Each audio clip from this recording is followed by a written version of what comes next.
Everybody wants it, everybody needs it, and everyone wants more of it. It's not oxygen or love, it's money. And today in this episode, we're going to be talking about pharmacists and their funny relationship with money. I have to admit, one of the appealing things about pharmacy that drew me in was finding out how much a pharmacist made. I thought, wow, that's a great salary and something that I could easily live off of for the rest of my life. Some people will admit that that's what drew them in as well. And others will admit, hey, you can work part-time as a pharmacist and still make a really good living. According to our Happy PharmD salary guide, in 2018, the average pharmacist made $129,000 a year. That's a significant sum of money. Even if you live in California, that's a decent wage. According to the U.S. Census Bureau, they said that the average U.S. American household makes about $61,000 a year. And that's, if 2 people live in there or 4 people or 6. The average is $61,000. So roughly estimated, one pharmacist makes about twice the amount of the American household. But income is only one side of the story, right? There's the other side. What did we have to do in order to obtain that kind of income? Well, we had to pay for it, didn't we? Not just with time and effort, but money too. One of my good friends, Timothy Ulbrich from Your Financial Pharmacist, shared with me this graph, and it shows that from 2009 to 2017, the average income of the U.S. pharmacy salary has relatively stayed about the same. It's increased a little bit, but the debt load has significantly increased by comparison. And the thing about this is that this is the average, meaning half of the people are below that and half of the people are above it. But that the same is true for income as it is for debt. I regularly have a student messaging me or commenting on something say that they have about $250,000 in debt. Timothy Ulbrich also did an excellent paper about the return on investment in getting a PharmD degree. Now, it's very difficult to say what exactly is your return on investment when you just get a job. It's about what you do with that job. It's about the trajectory. It's about where you put that income. But one of the things that he concluded in his paper was, quote, regardless of loan payment strategy, net incomes for pharmacists graduating from public and private institutions were less in 2014 compared with 2009. And I think we can all extrapolate from that data that as time goes on, that will only become worse and worse because the debt load is continuing to increase without an end in sight. These new grads have it really tough. I mean, you think about what they're going through. They just went through their college career and now they're about to enter the job market. And they're probably a little scared because they have this mountain of debt on their shoulders. And it's probably not going away anytime soon. It's very equivalent to, say, getting a house, except with a house, at least you can stay there, you can live there. With a PharmD degree, it's not the same. It's not like, oh, I can rely on this. You have to really work with your PharmD degree. You have to use it to obtain something measurable, because now it's not as easy as it once was to get a job, especially with 6 figures. So they enter the job market and they many times will take a job that may not be great or fantastic. And so they kind of hope for just the best. I had one student reach out to me who actually was able to work at a company where the majority of his job was doing MTM. It was great, except it came at one fatal flaw. He was paid a nurse's wage. You see, he was being paid based on performance, which is really something that pharmacists are not typically used to. And so maybe these new grads, they get a new job and they start working and they feel the weight of this decision. They start working in this job and it has its problems. Maybe it's okay. And you're just hoping that things don't get worse. But as you work something interesting happens. You feel the weight and the pressure of work, and you want to come home and just relax. You don't want to think about work. And you check out Amazon. You do a little bit of online shopping. And you first begin to justify it with emotions. You worked really hard this week. You know what? You deserve this little extra treat. And if it hasn't happened already through your college career, you begin to have lifestyle creep. Lifestyle creep is very simple. That as you have discretionary income, your purchases can take up all of that income and potentially more, being unable to use it for things like as investing or even just paying for normal day things like food. But I think we've all been there. You want to go to work, you're not feeling the greatest, you didn't have time to make coffee, you stop at Starbucks or your local coffee shop. I think we've all been there before, right? You go to work, you didn't have enough time to grab breakfast or grab your coffee, and so you want to stop at Starbucks or your local coffee shop. And soon that becomes the routine. Instead of having 2 cars, you want to get your third one just because, for fun. You don't need to shop for clothes at Walmart anymore. You get to go to Forever 21 or wherever it is that you spend your money, Banana Republic or some of the higher end stores, I suppose. It's an intentional or unintentional battle because sometimes you don't even realize what you're doing. You don't think through logically, hey, I don't have to buy these clothes at full price. I could go get something better, but you know what? I really want it. I really want to look good. I work hard for my money. I should be able to use it. I've gone on record before when I talk about money that it's a tough battle. I mean, I still struggle with this today. And what I find that has been so helpful in my own pharmacy journey was to decide that we were going to do our very best to live off of 1 paycheck per month, meaning that the other paycheck that we had went to other things like investing and paying off debt. But that hard line stopped us from pursuing lifestyle creep. That hard definition was able to give us the motivation we needed to make hard decisions with our money. And as time goes on for the pharmacist, they begin to accrue debt. They buy a house, they buy a car, maybe a newer car. They will begin to have a family. They buy more things. Lifestyle creep gets worse and worse. The added pressure at work becomes more and more, and they begin to get a sense of feeling of, I don't know how long I can do this for. And the workplace becomes troublesome. While yet on one side of the coin, the job provides this really stable and nice income, one where it feels like a golden opportunity. And yet on the other side of that coin, the workplace can become troublesome. It can become burdensome to the point where you feel burnt out, where you're dreading going into work and you feel the weight and the pressure of just, yuck, I don't want to go in. You can feel like you are going into work wearing handcuffs tied to the situation because if you leave that position, well, you can say goodbye to your lifestyle. You can say goodbye to the things that you've come to enjoy.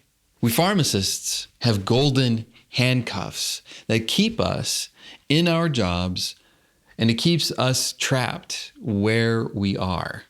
Too many times have I heard finances to be the excuse as to why a pharmacist won't go pursue a new career, or why a pharmacist won't try something new, like a new business venture. I can't do that. I don't have the money for that. I can't quit. I can't get into something new. I was speaking with a Canadian pharmacist who worked at a major retail chain. And we were talking about his career prospects, and we were trying to build that indispensable strategy for him. But one of the things that kept coming up over and over and over was how stressful his job was. Not only was he the pharmacist in charge in this facility, but he also had more responsibilities thrown at him all the time. And on top of this, he had some other private issues going on at the company that was just creating so much stress. I think you can fill in the blank easily. But his problem was it was causing him anxiety.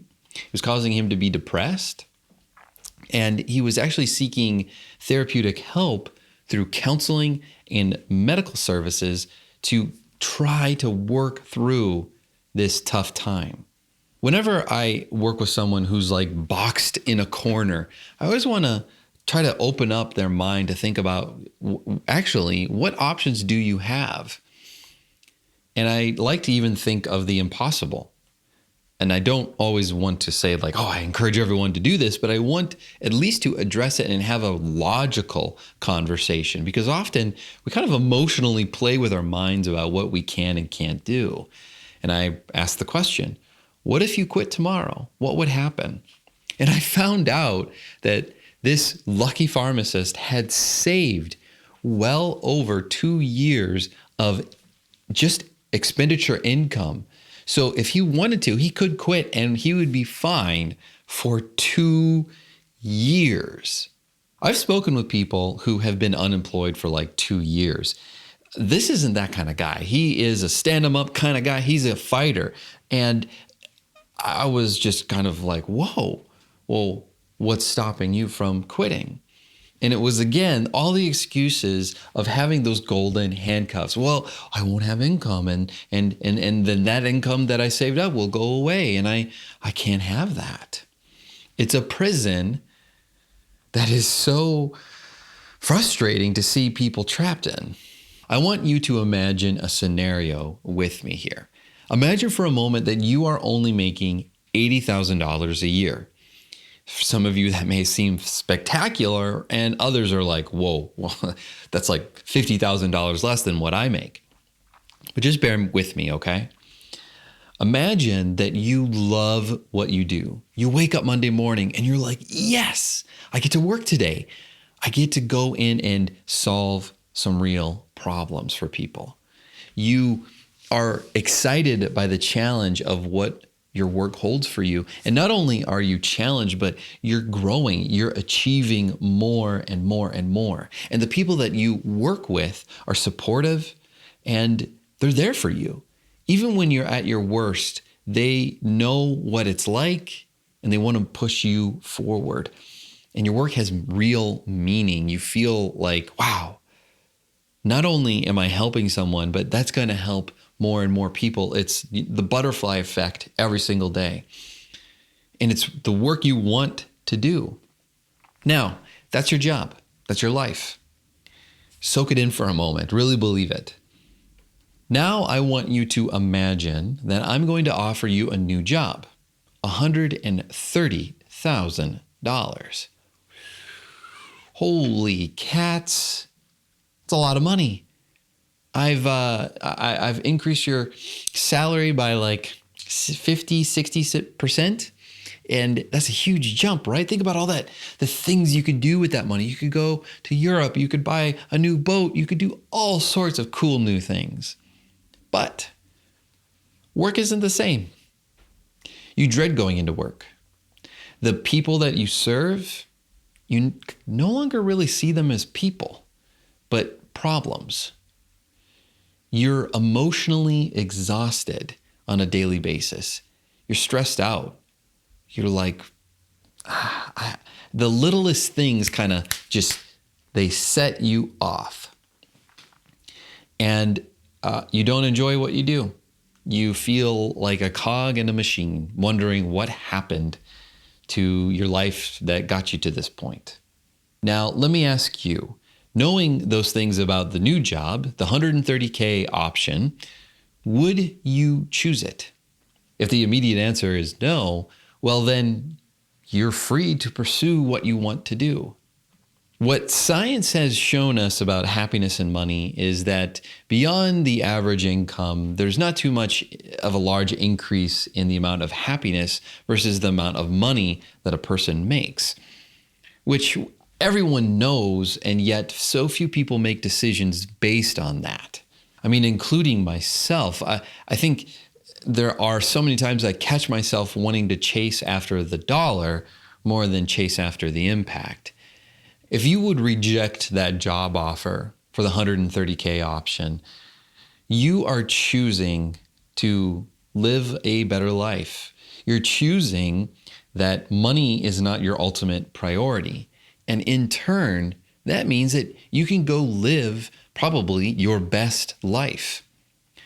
But yet, when I talk with people about where they are, what their finances are, and how that's stopping them with their careers, well, there's no way that they would take a job for a 80K. And by no means do I ever suggest that someone jumps into a job where they're paid significantly less. But I think what this analogy shows people is just how much their finances control their everyday decisions. I've had the pleasure of being able to coach multiple pharmacists who make well over 150,000, 180,000.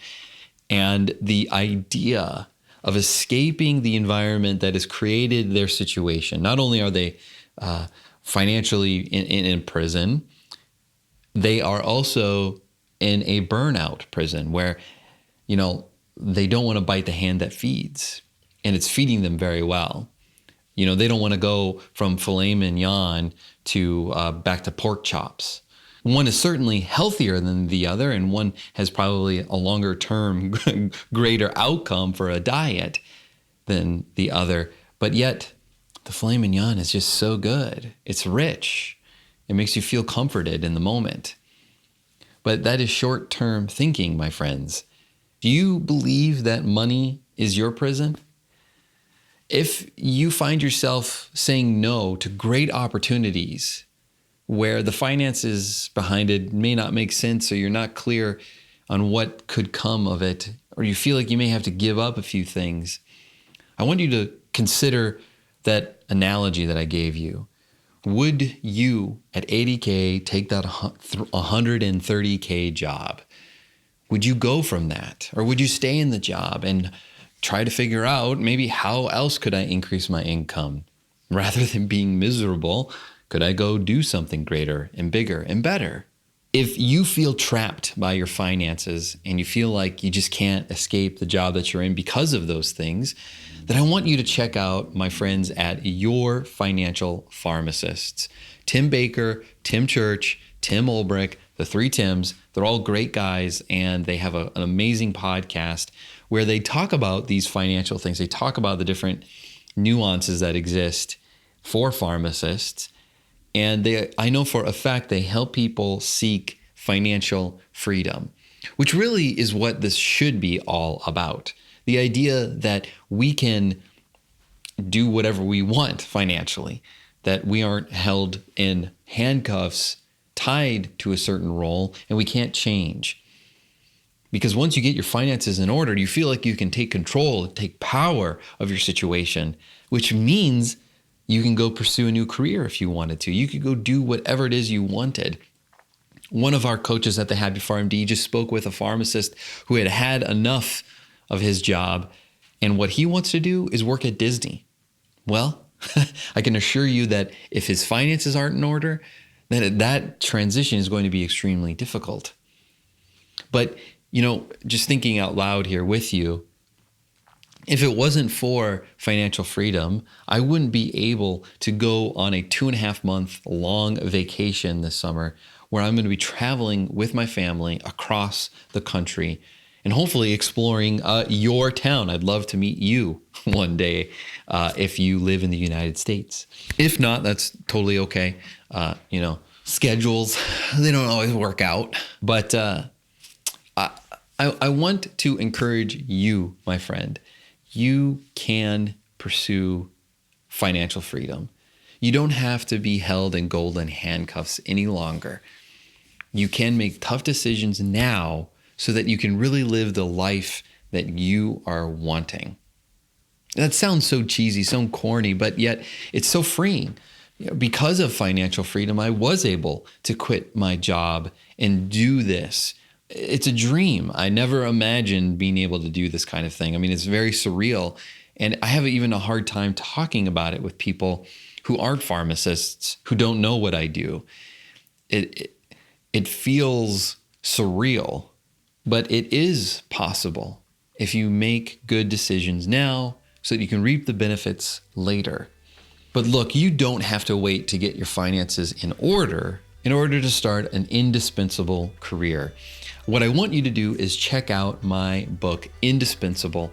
I have it out for digital for free for a limited time if you go to freerxbook.com. We're constantly giving away copies, as many as we can, especially for you new grads that may be listening and wondering, what in the heck do I do about my money stuff? We want to give these copies away to help you create that indispensable career now so that you don't have to worry later about the financial prison that you have built around yourself. Thank you for listening to this episode. This first season of this podcast has been so much fun to produce and make, and I really appreciate it if you would subscribe, if you would leave a rating. I know I don't always ask for those, but they really help us out for our podcast, so I so would appreciate it. Thanks for listening, and we'll see you in the next episode.